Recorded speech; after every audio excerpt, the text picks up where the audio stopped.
9 udah selesai nanti. Oke, bismillah ya teman-teman. Kita akan mulai pesawat kita, pesawat karena Bu Tiwi akan jelasinnya cukup cepat nih. Pesawat kita akan mulai untuk membahas Kesultanan Islam yang ada di Indonesia. Ada yang udah baca belum Kesultanan Islam ada apa aja di Indonesia? Samudra Pasai, udah baca sedikit. Ternate, Tidore, Goa Talo. Apa lagi ya? Udah kan? Iya, oke, mantap. Jadi kerajaan Islam? Banten. Banten, ya. Kerajaan Islam di Indonesia, Aceh, ya betul. Kerajaan Islam di Indonesia itu nggak kalah keren sebenarnya sama kerajaan Hindu-Buddha yang kemarin sudah kita bahas gitu ya. Kemarin waktu Hindu-Buddha kan punya yang namanya Gajah Mada gitu kan, punya yang namanya Jayabaya, punya yang sosok yang jahat Ken Arok gitu. Nah di Islam ini juga nggak kalah seru sebenarnya ceritanya. Cuma Bu Tiwi akan lebih ringkas karena waktunya terbatas yang tadi Bu Tiwi bilang gitu ya teman-teman. Nanti teman-teman bisa sambil baca bukunya sendiri. Ini pengantar dari Bu Tiwi. Untuk Kesultanan Islam yang ada di Indonesia. Kenapa namanya Kesultanan bukan kerajaan? Karena nggak tahu Sultan kali. Karena Islam. Karena Islam. Karena Islam namanya Sultan bukan raja gitu ya. Ada lagi? Tapi Arab Saudi itu ada Saudi. Iya, Arab Saudi raja. Ada yang tahu nggak kenapa Sultan? Kenapa namanya Kesultanan bukan kerajaan? Karena memang mereka milihnya Sultan, Bu, bukan raja. Karena mereka banyak duit, Bu. Karena mereka banyak duit. Oke, kesultanan sama kerajaan ini sebenarnya ya sama-sama dipimpin oleh seorang penguasa gitu kan. Cuma sebutannya aja yang berbeda tapi maknanya sama.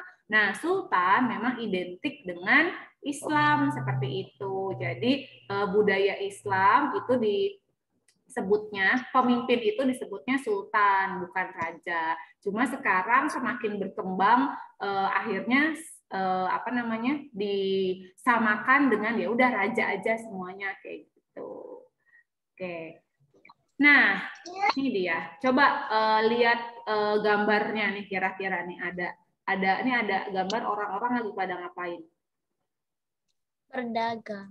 Iya, lagi ada yang berdagang nih, ada orang yang baru datang kan, terus ada orang yang di gurun pasir, ada wayang, ada masjid. Ini gambar masjid ya, kayak kalau misalkan ngelihat tuh kayak tumpeng. Saya lihat dulu ya, Bu.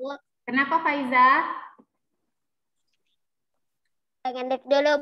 Ya Bu, udah boleh. itu Bu saya ganti jadi yang pakai di laptop. Ya boleh silakan. Ada gambar, ini gambar masjid ya di bawah yang kayak tumpeng segitiga. Ini bukan tumpeng tapi gambar masjid.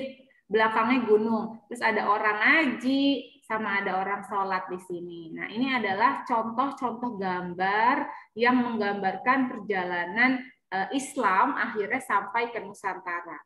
Nih dia, pertanyaannya ada. Ibu, videonya Ibu katanya ada teori yang masuknya waktu 7 Masehi. Ya, tar dulu, sabar, nanti kita ke situ. Nah, di sini ada pertanyaan besarnya adalah, tahukah kamu kapan Islam masuk ke Indonesia? Kapan waktunya? Bagaimana caranya? Dan apa sih kesultanan yang pertama kali ada di Nusantara? Nah, kita jawab nih satu-satu nih. Nah, gimana sih caranya Islam datang di Indonesia, teman-teman? Nah, ini dia, ada petanya. Iya, dari Arab ya.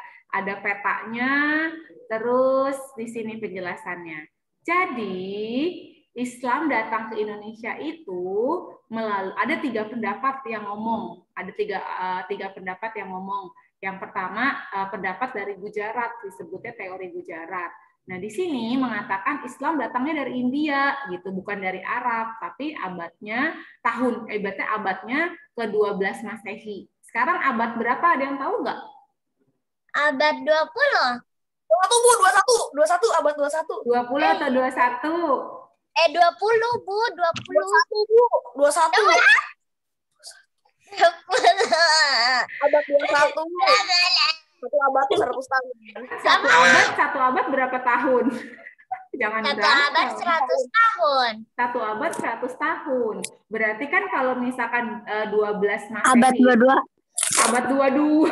Razik datang-datang masuk abad 22. Kita ke abadnya Doraemon dong kalau abad 22. Abad 20. Oke, jangan berantem Naifa sama Zaidan.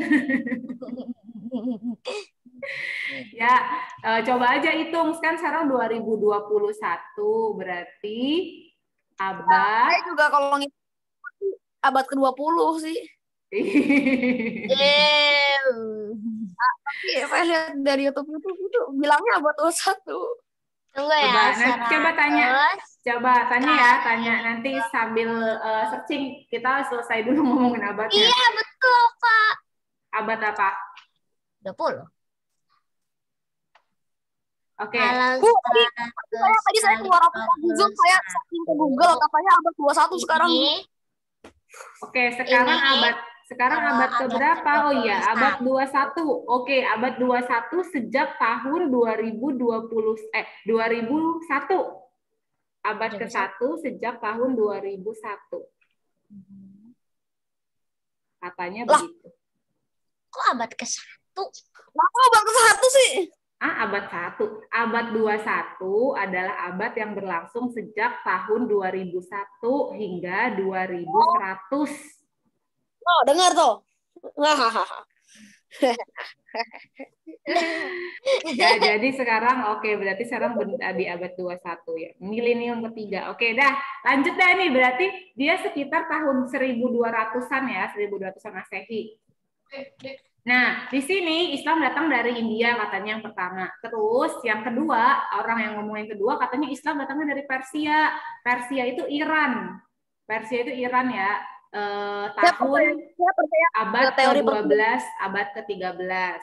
Nah, yang ketiga, Islam datangnya dari Arab gitu. Nah, karena apa? Karena sejak zaman Rasulullah dulu, Rasulullah itu kan sejak Fathul Mekah gitu ya, sejak kemenangannya Rasulullah merebut kembali kota Mekah, di situ Rasulullah sudah mulai tuh mengirimkan banyak sahabat-sahabatnya untuk ke berbagai macam daerah. Pertama-tama masih daerah-daerah di sekitar Arab dulu. Terus kan nanti akhirnya ketika Rasulullah wafat, diperluas daerah kekuasaan Islam. Terlebih waktu masa kekhalifahannya Umar bin Khattab nih. Umar bin Khattab itu lebih luas lagi sampai ke Eropa, sampai bahkan ke Asia. Nah, Umar bin Khattab mengutus walinya buat datang ke Nusantara, ibaratnya kayak sahabat-sahabatnya datang, bahkan sampai ke Cina. Sahabat-sahabat Rasulullah itu sampai ke Cina gitu, maka ada pepatah kan yang mengatakan bahwa belajarlah sampai negeri Cina, karena negeri Cina itu dulu kalau dilihat dari Arab itu tuh jauh banget, kan kayak ibaratnya di Arab itu kan di Afrika ya, Afrika, terus ke Cina kan udah di ujung Asia sana tuh jauh banget seperti itu. Jadi belajar sampai yang jauh-jauh. Kenapa Zaidan? Tapi Arab juga Asia kan, Bu? Arab. Iya. Arab itu masuknya ke Asia mana? Asia Tengah, bukan? Asia mana? Bukan dia udah masuk ke Afrika ya, di atas. Asia, Afrika Mesir, Bu. Oh, Afrika itu Mesir, oke. Tadi saya searching, Arab itu di benua mana? Terus akhirnya di benua mana? Tuh, apa tuh namanya di Asia. Oh, masih di Asia, oke. Nah, tapi ibaratnya ke Cina kan tetap ya masih jauh sekali gitu. Jadi teori Arab mengatakan bahwa Islam itu sudah ada di Indonesia sejak abad ke-7, sejak 700 Masehi seperti itu. Jadi udah masuk ke Indonesia. Mana yang harus kita percaya? Dari India, dari Iran, atau dari Arab? Dari mana? Iran, Bu, Iran. Kenapa Iran, Zaidan? Ya, saya dulu kayaknya pernah kayak nonton gitu tentang sejarah Islam gitu. Ada yang bilang, banyak yang Iran sih. Banyak yang bilang kalau Islam di Indonesia datangnya dari Persia. Iya, ada juga yang bilang kayak gitu. Ada juga yang bilang dari Arab sih. Iya, jadi kan ini ingat ingat awal mulanya kerajaan atau bukan agama masuk ke Indonesia melalui jalur apa? Perdagangan. Ya, agama apapun itu dari jalur perdagangan. Hindu, Buddha main perdagangan, kan? Terus Islam juga perdagangan. Nanti Kristen masuk ke Kristen ke Indonesia, teman-teman akan belajar di kelas 5 insya Allah, itu juga lewat jalurnya perdagangan. Jadi mayoritas semua agama masuk ke Indonesia itu dengan jalur perdagangan, karena dengan berdagang kita bisa berhubungan sama orang lain kayak gitu. Bisa dapat uang juga dong. Bisa dapat uang juga. Iya kan, orang pergi jauh-jauh ngapain kalau nggak dapat uang? Orang tuh pergi jauh cuma 2 alasannya. Yang pertama dapat uang atau nyari uang, yang kedua nyari ilmu. Itu orang tuh pergi jauh tuh untuk dapetin 2 itu. Gimana Bu? Invasi Bu, nyerang Bu. Kenapa? Kalau nyerang negara gimana Bu? Kayak Belanda Bu. Itu maksudnya mereka mau dapat nyari duit. apa? Iya kan, nyari duit. Ya, jadi kalau misalkan ditanya untuk Indonesia sendiri, Islam tuh datangnya dari mana sih? Datangnya dari Arab, karena sejak zaman Khalifah Umar bin Khattab itu, Umar tuh udah nyuruh sahabatnya datang ke Indonesia gitu ya. Jadi sudah ada nih Islam sejak 7 Masehi. Sekarang kita lihat, kalau di buku, nih di buku nggak ada yang buat terangin tentang ini. Jadi sebenarnya, oh ini dia. Nah dulu ya sebelum ke situ. Bagaimana caranya Islam datang? Sama ya kayak Hindu Buddha kemarin. Pertama perdagangan gitu. Nah asal mulanya nih di kota Barus, Sumatera Utara. Teman-teman tahu nggak Kapur Barus? Tahu? Tahu Bu. Tahu? Kapur Barus. Kapur Barus itu yang bentuknya bulat. Betul lupa nggak bawa contohnya. Ada nggak? Ada yang punya? Coba tanya misalkan di rumah nih. Kalau Saya misalkan, punya Bu. Kalau di rumah makan, Bu. Tanya sama bunda atau sama ayah, apa sih Kapur Barus itu kayak gimana? Dia nanti diunjukin. Biasanya dia adanya di kamar mandi, kalau nggak buat baju kayak gitu. Tuh bentuknya bulat, terus warnanya putih. Sekarang kalau dulu warnanya putih, sekarang warnanya udah warna-warni. Yang kalau di kamar mandi itu warnanya warna-warni ya di toilet. Nah, Kota Barus itu ada di Sumatera Utara. Di Sumatera Utara. Nah, di sana itu pertama kali Islam datang itu ada di kota tersebut seperti itu. Jadi pertama kali datang di situ berdagang dan berhubungan dengan banyak orang di sana. Yang kedua selain berdagang itu pernikahan. Jadi karena lama nih tinggalnya lama di Indonesia jauh kan dari Arab datang kan jauh tuh, akhirnya mereka menikahlah dengan penduduk setempat mengikuti agama yang dibawa sama penduduk setempat. Ingat nggak awal mulanya Indonesia tuh agamanya apa? Penduduk Nusantara pada waktu itu. Sebelum kenal Hindu, Buddha, Islam, sebelum itu agamanya Animisme sama dinamisme. Oke, good. Yes, betul. Animisme percaya sama ruh nenek moyang, sama dinamisme ya. Dinamisme itu bahwa ada penunggunya. Di setiap benda atau di setiap ruang itu ada penunggunya. Berarti kalau misalkan baju yang atau ya, makanan yang kita makan atau semuanya yang kita punya itu ada dong Bu. Kalau mereka percaya. Kalau di tempat yang kalau yang kita makan ya nggak ada kan, soalnya mereka ibaratnya suka ngasih apa itu namanya, suka ngasih apa sih itu, Bu Tiwi lupa. Sesajen itu kan dikasih, misalkan kayak nih roh nenek moyang dikasih sesajen, ada kopi, ada kue-kuean, pernah lihat nggak? Iya Bu. Berarti di makanan sama siapa Bu? Berarti di makanan nggak ada. Makan sama kucing. Dimakan sama kucing. Mereka percayanya roh nenek moyang itu datang dan makan makanan yang mereka sajikan, tapi nyatanya tidak malah ya. kucing yang makan.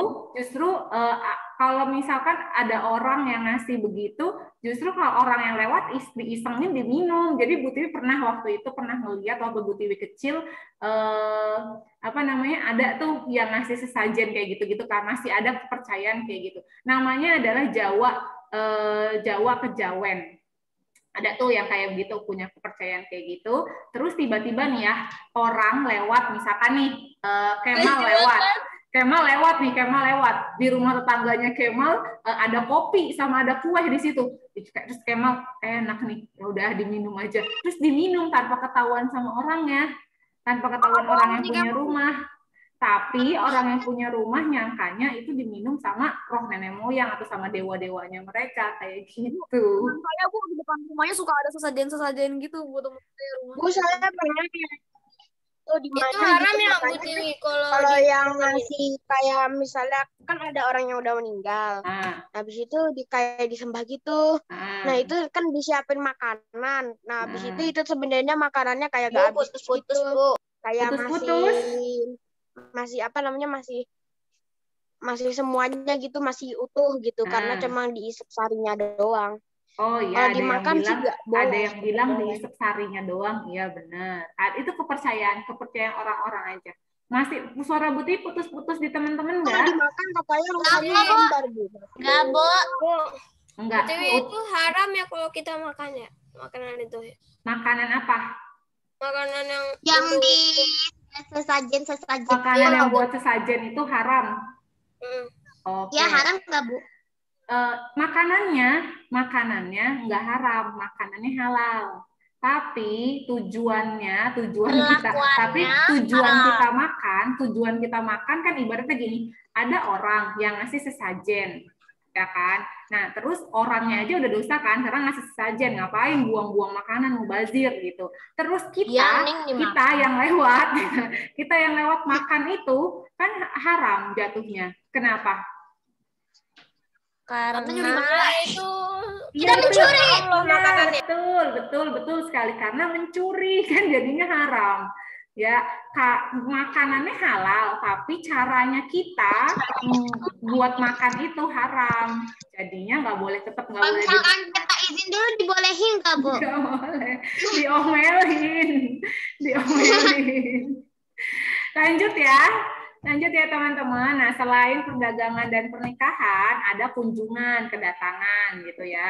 Para ulama datang ke desa-desa buat menyebarkan agama Islam, diajarin ngaji, diajarin sholat, seperti itu. Terus yang terakhir adalah mendirikan lembaga pendidikan. Jadi dulu kalau di Sumatera itu tuh banyak namanya surau, atau kayak kalau kita tuh kayak musolah ibaratnya. Surau-surau kecil di pinggir-pinggir sawah, kayak gitu. Orang ketika habis bertani, lagi istirahat, diajak ngobrol gitu, diajak ngobrol tentang Islam. Tahu nggak sih ada loh agama yang menyembah Tuhan yang Maha Esa, Tuhannya cuma satu, yang menciptakan kamu, yang menciptakan air, kayak gitu diajak ngobrol.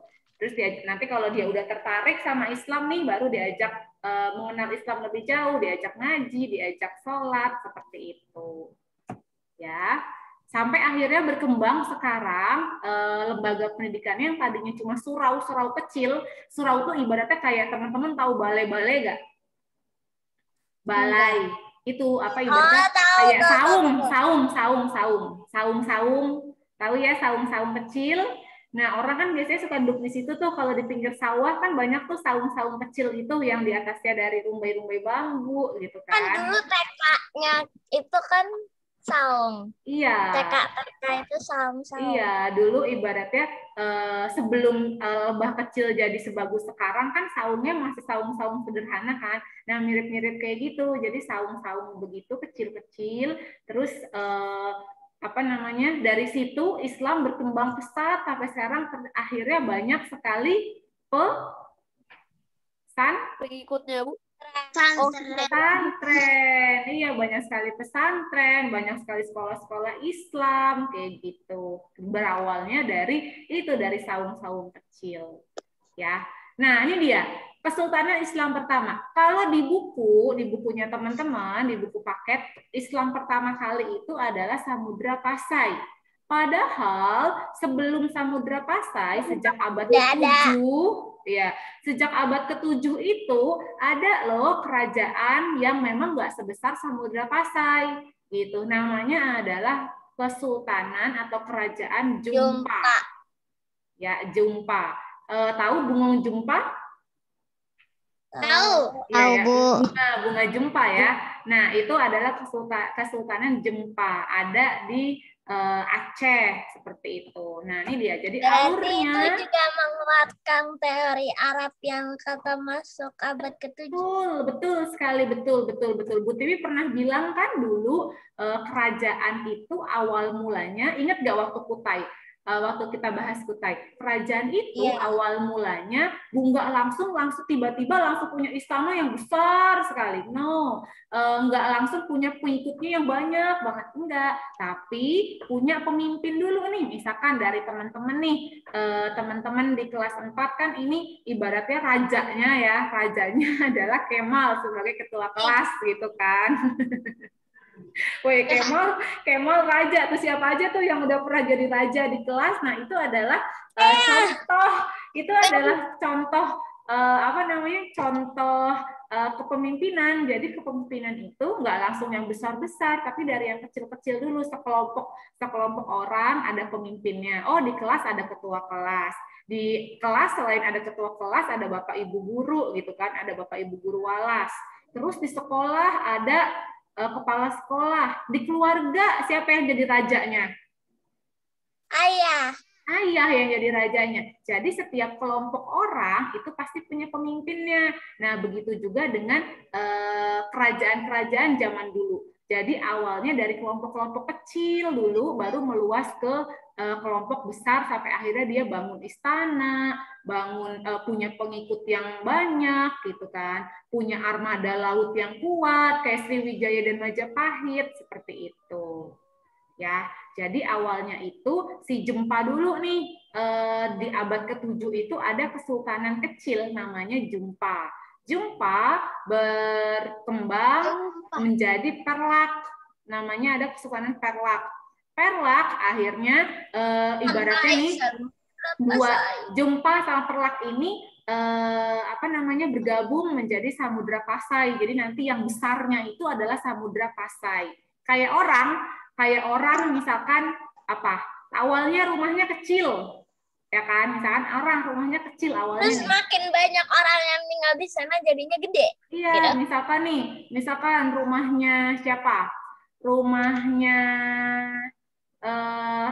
rumahnya Rafif ya. Rumahnya Rafif dulunya kecil, di gang sempit gitu. Terus tokonya Rafif semakin berkembang, semakin banyak yang beli, kan semakin banyak tuh pendapatan orang tuanya Rafif. Akhirnya tumbuh, jadi akhirnya bangun rumah ternyata tadinya di gang kecil, beli tanah di depannya, diluasin lagi rumahnya kayak gitu. Nah itu seperti itu sebenarnya kerajaan-kerajaan di Nusantara kita, seperti itu dari yang kecil-kecil dulu kayak gitu, baru nanti berkembang ke semakin besar atau semakin luas gitu. Nah ini dia sekilas tentang Jempa sama Perlak. Sama-sama letaknya di Provinsi Aceh. Nah, menjadikan dua kesultanan ini nggak kelihatan dibandingkan dengan Samudra Pasai atau Kesultanan Aceh sendiri, kayak gitu. Kelihatan gimana, Bu? Nggak kelihatan, karena kan tadi yang Bu Tiwi bilang, misalkan gini, tadi contohnya adalah Rafif ya, Rafif tadinya raja di gang kecil gitu. Terus semakin Rafif ibaratnya banyak pendapatannya, akhirnya Rafif jadi raja di pinggir jalan, punya rumahnya gede banget, istana di pinggir jalan gitu kan. Terus Faiza yang baru kenal Rafif sekarang yang udah jadi raja yang udah punya istananya gede di pinggir jalan gitu.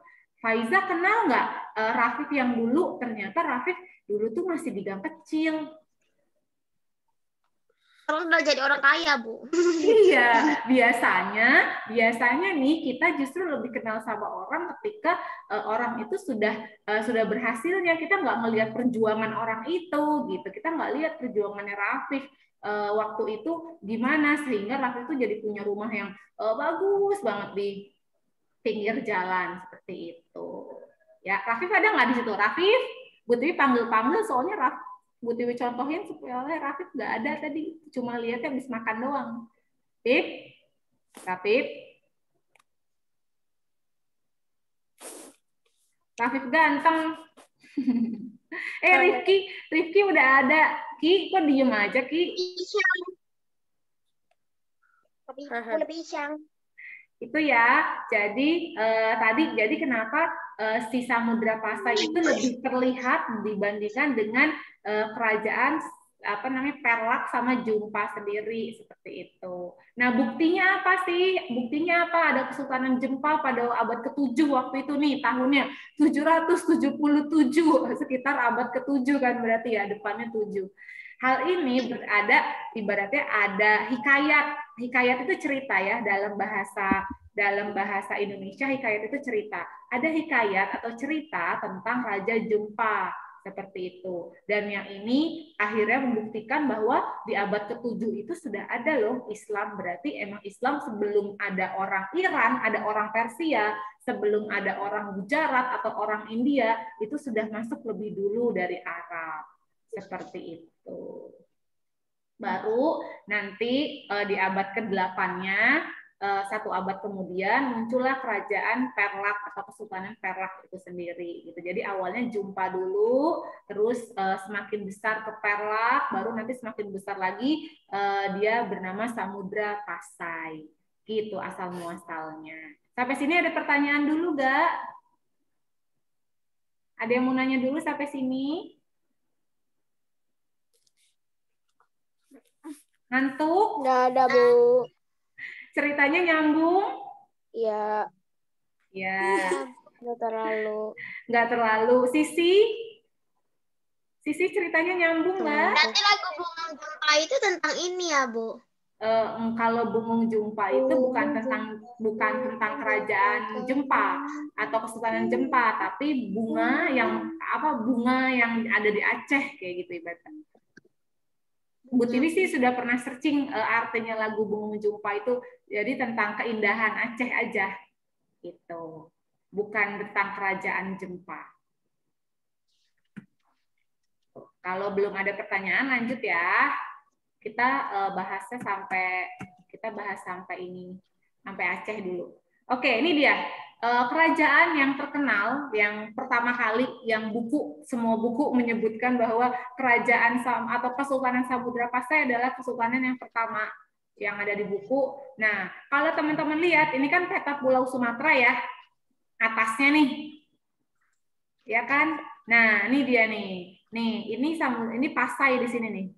Ini Pasai, Samudra Pasai. Samudra Pasai dulu juga sebenarnya dua kerajaan, ada Samudra, ada Pasai bergabung. Pokoknya banyak kerajaan-kerajaan kecil yang akhirnya bergabung, teman-teman. Nah, ini Perlak. Ini Perlak nih. Ada di sebelah sini. Nah, gitu. Ini si Jumpanya nggak dikasih tahu wilayahnya di mana. Cuma kan masih di Pulau Sumatera dan masih dekat. Seperti itu. Ibaratnya masih di Aceh. Masih di Aceh, provinsinya provinsi Aceh sekarang ya. Nah, ini dia peninggalannya itu berupa lonceng di Kesultanan Samudra Pasai. Loncengnya buat apa sih? Buat menandakan waktu sholat loncengnya. Jadi dulu bukan beduk, tapi lonceng dan azan. Pastinya azan, cuma di sini dia peninggalannya berupa lonceng, cakradonya, lonceng lah, gitu ya. Nah, informasinya tentang kerajaan Samudra Pasainya itu berdiri abad ke-13 sampai abad ke-15. Terletaknya di Aceh Utara. Sumber beritanya di mana? Nah, dari Marco Polo. Marco Polo itu cukup terkenal ya. Dia itu seorang penjelajah benua dari Italia. Mengatakan di daerah Perlak Aceh sudah ada kerajaan yang menganut agama Islam. Terus ada kalau penjelajah Muslim atau penjelajah Islam itu ada Ibnu Batutah dari Maroko. Dia mengatakan bahwa kerajaan Samudra Pasai itu pusat belajar agama Islam pada zaman dulu seperti itu. Selain ada di Arab seperti itu ya. Jadi sudah ada pada zaman dulu. Nah, ini dia nih. Kalau tadi Zaidan kan bilang, Bu, aku pernah nonton datangnya dari Persia, Bu, dari Iran gitu. Karena apa? Lihat tahunnya. Abadnya bukan tahunnya. Abadnya abad ke-13. Nah, tadi waktu si Persia itu abadnya, Persia sama India tuh abadnya abad ke-12-13 gitu. Jadi mikirnya adalah Islam datangnya dari Persia itu karena Samudra Pasai itu ada di tahun atau ada di abad ke-13 kayak gitu. Padahal dari abad ke-7 tadi bentuknya sudah ada kerajaan-kerajaan kecil seperti itu. Nyambung nggak? Nyambung nggak? Nyambung. Nyambung. Kenapa? Zaidan, kenapa Zaidan? Teman-teman boleh sambil minum ya. Kalau sambil minum jangan sambil nyemil, sambil minum aja. Oke, selanjutnya nih dia silsilahnya. Siapa sih kerajaannya raja atau sultan yang terkenal yang membawa kemajuan buat Samudra Pasai? Nah, sultan pertamanya ini Sultan Malik As-Saleh. Terus Sultan Malik As-Saleh punya anak namanya Sultan Malik At-Tahir. Nah, yang warna merah adalah Bu Tiwi tandain ya, warnanya warna merah. Sultan Malik At-Tahir II itu atau disebutnya Sultan Ahmad yang membawa kemajuan bagi Samudra Pasai. Jadi tipsnya buat belajar kerajaan ini, tipsnya ngafalinnya adalah inget-ingetnya adalah nama yang membawa kerajaan itu maju sama yang mundur. Biasanya Bu Tiwi kayak gitu. Yang maju siapa yang maju di di Kesultanan Aceh, Kesultanan Aceh Samudra Pasai, ya udah Sultan Ahmad atau Sultan Malik At-Tahir. Ingat Ahmad Faras. Nah, disambung-sambungin aja. Ingat Ahmad Faras, berarti Ahmad adalah yang membawa kemajuan di Samudra Pasai. Berarti ingat Faras, ingat Samudra Pasai gitu. Biar ngafalinnya gampang. Bawa kemajuan. Iya, berarti nanti Faras insya Allah besarnya membawa kemajuan ya Ras ya. Semangat Faras, namanya Ahmad. Bawa kemajuan. Nah, ini dia. Terus yang setelah Sultan Ahmad atau Sultan Malik At-Tahir II, ada Sultan Malik At-Tahir III atau namanya Sultan Zainal Abidin. Sultan Zainal Abidin ini yang membawa keruntuhan ibaratnya buat kerajaan Samudra Pasai. Kenapa? Karena di masanya Sultan Zainal Abidin atau Sultan Malik III itu dapat serangan dari kerajaan Majapahit gitu. Ini Majapahit masih ada ya pada waktu itu masih ada kerajaan Hindu Buddha juga pada waktu itu. Jadi Bu Tiwi juga pernah bilang tuh Islam, Hindu dan Buddha itu tuh saling beriringan, adanya itu saling beriringan gitu, enggak yang sendiri-sendiri. Oh, masanya Hindu Buddha sendiri, habis Hindu Buddha selesai diganti sama Islam. No, tidak begitu. Jadi mereka bareng-bareng ibarat tumbuh. Cuma yang namanya kerajaan itu inginnya saling menaklukkan daerah. Akhirnya terjadilah banyak peperangan seperti itu. Jadi penaklukan. Nah, itu untuk penaklukan untuk kekuasaannya dia. Oh, Majapahit udah sampai Thailand gitu kan. Berarti dia menaklukkan banyak kerajaan-kerajaan tuh. Seperti itu. Nanti gantian, Islam pun juga sama seperti itu. Oke.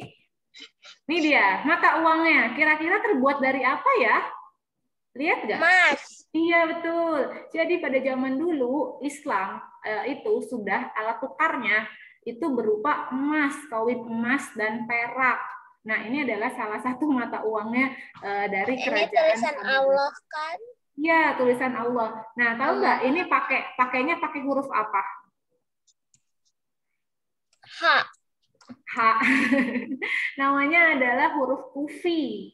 Namanya itu huruf kufi gitu, teman-teman. Huruf Arab yang diukir lah kayak gitu, yang di ini. Kalau ini kan ini kayak ketahuan huruf ininya ya. Ini ada H, ada mim, ada lam kayak gitu. Jadi lafaznya lafaz Allah yang di sini. Ini lafaznya bukan lafaz yang di sini Muhammad, yang di sini Allah. Ini balik-balik ya. Jadi kayak koin tuh. Kalau kita kan sekarang gambarnya Garuda sama gambar apa? Kalau yang punya uang koin gambarnya bolak-baliknya Garuda sama sebelahnya angklung? Itu Angkanya, orang, gambar angka. orang. Orang, kalau gambar orang di uang kertas. Harus Kalau juga. kalau uang koin, Bu Tiwi kayaknya punya uang koin. Jadi sebelahnya Garuda, sebelahnya lagi angka atau bunga. Nih dia, nih kelihatan nggak? Iya. Kan ini Garuda, belakangnya adalah ada angkanya sama ada gambar bunga melati di uang gopek gitu. Nah, sedangkan dulu uangnya adalah emas. Ini tentang kehidupan Samudra Pasai pada zaman dulu. Jadi ceritanya para pedagang asing singgah di Malaka beberapa lama untuk berdagang. Selama berdagang mereka bergaul tuh sama penduduk setempat. Nah, kesempatan itulah dari pedagang-pedagang Islam atau dari Gujarat, Persia, Arab buat menyebarkan agama Islam seperti itu. Jadi emang jalur pertama kalinya adalah jalur perdagangan. Nah, gimana nih kalahnya atau hancurnya kerajaan Samudra Pasai atau Kesultanan Samudra Pasai itu karena kalah dengan Sultan atau Kesultanan Malaka yang di sana ditunggangi atau punya backingan, punya bantuan dari Portugis pada waktu itu. Jadi Samudra Pasainya kalah. Gitu tentang Samudra Pasai.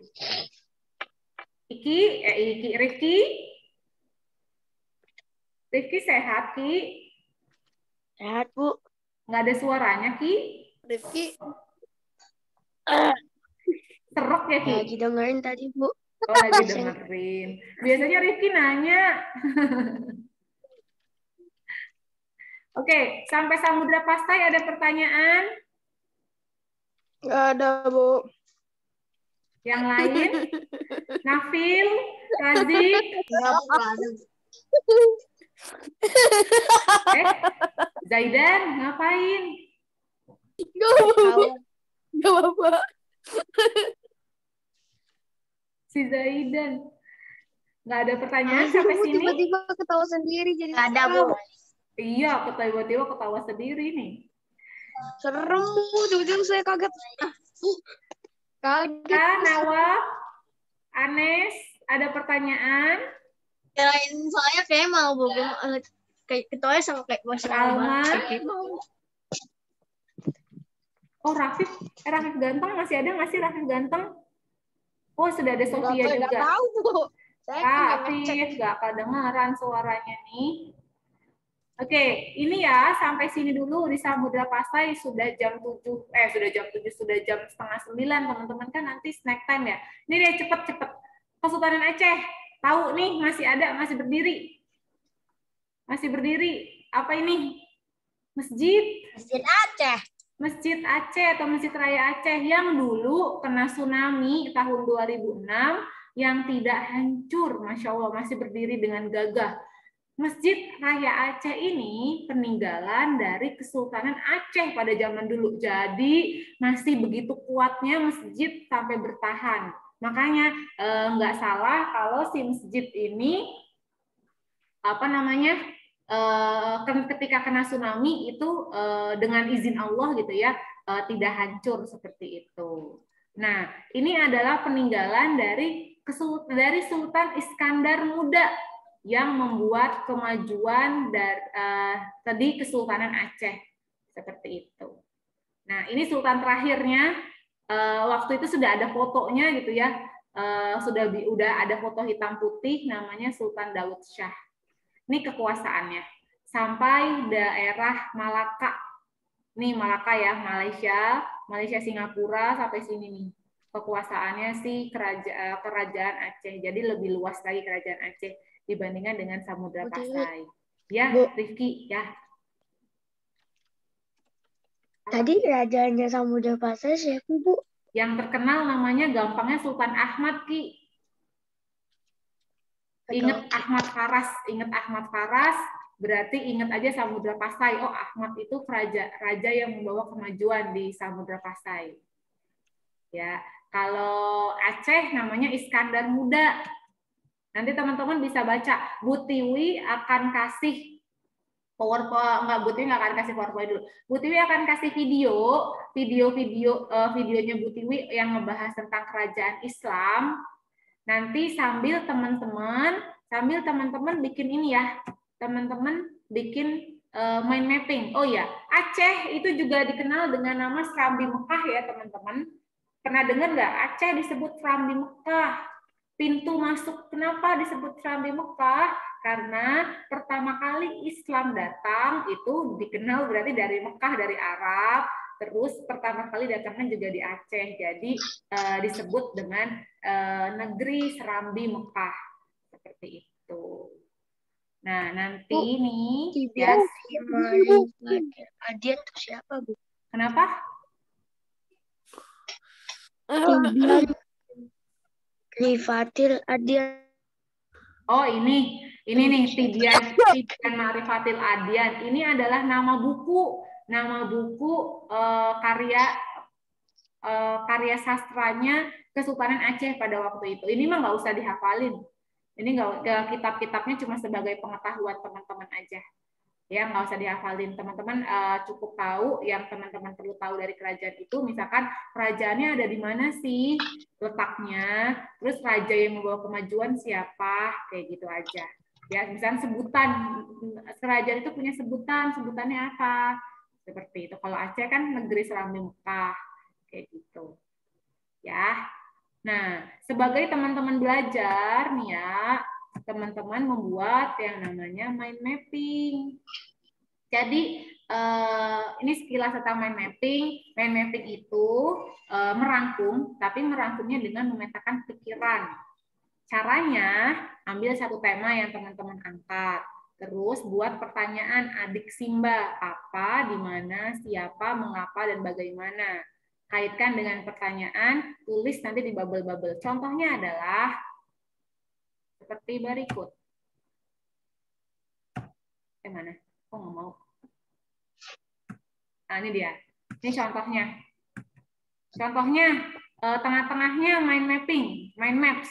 Nanti teman-teman di sini bisa ganti tengah-tengahnya kerajaan atau Kesultanan Aceh.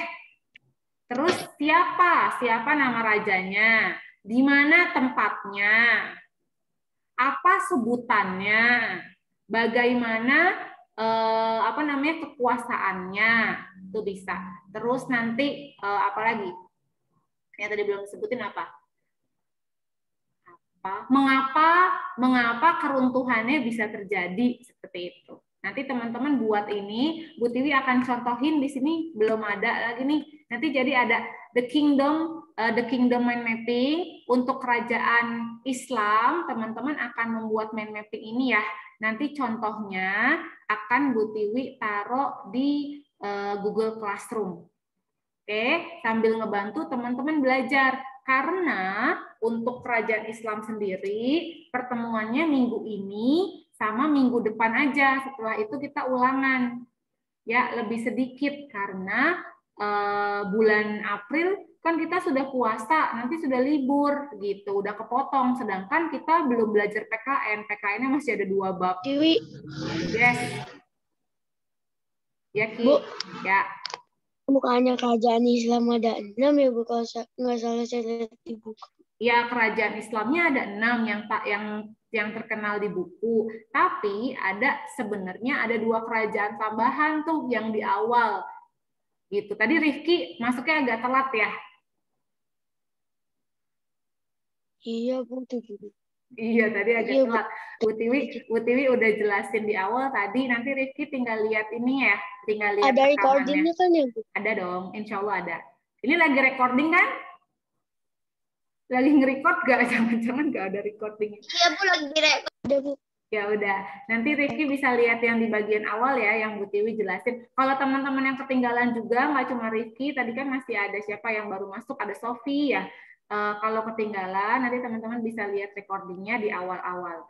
Jadi di awal-awal itu bukan Samudra Pasai yang menjadi kerajaan pertama, tapi ada kerajaan lainnya. Gitu ya.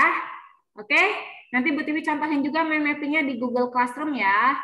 Ada pertanyaan dari Dita. Bikin berapa pertanyaan, Bu? Oke, nanti Bu Tiwi contohin ya, Tak. Bu Tiwi contohin bikin mind mappingnya seperti apa. Bikinnya teman-teman tulis aja di buku tulis teman-teman, jangan di PPT atau di Word. Tulis di buku aja manual. Ya. Oke. Oke ya, buat hari ini kita cukupkan dulu ya teman-teman ya. Besok insya Allah minggu depan kita lanjutkan lagi. Ya. Kenapa Ki?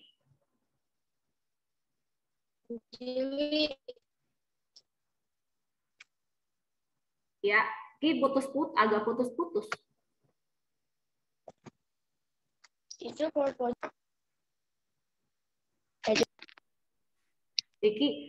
Rifki putus-putus suaranya. Sepertinya sinyalnya kurang ini ya. Nanti nanyanya di WA aja ya, WA Bu Tiwi ya, Ki. Oke, teman-teman kalau ada yang nggak ngerti mau WA Bu Tiwi juga silahkan ya. Bu, aku nggak ngerti tugasnya, nanti Bu Tiwi jelasin. Oke? Oke, buat hari ini kita cukupkan PKN-nya, PKN IPS Solih-Solihah dengan let's say hamdalah. Alhamdulillahirabbil alamin. Subhanakallahumma wa bihamdik asyhadu alla ilaha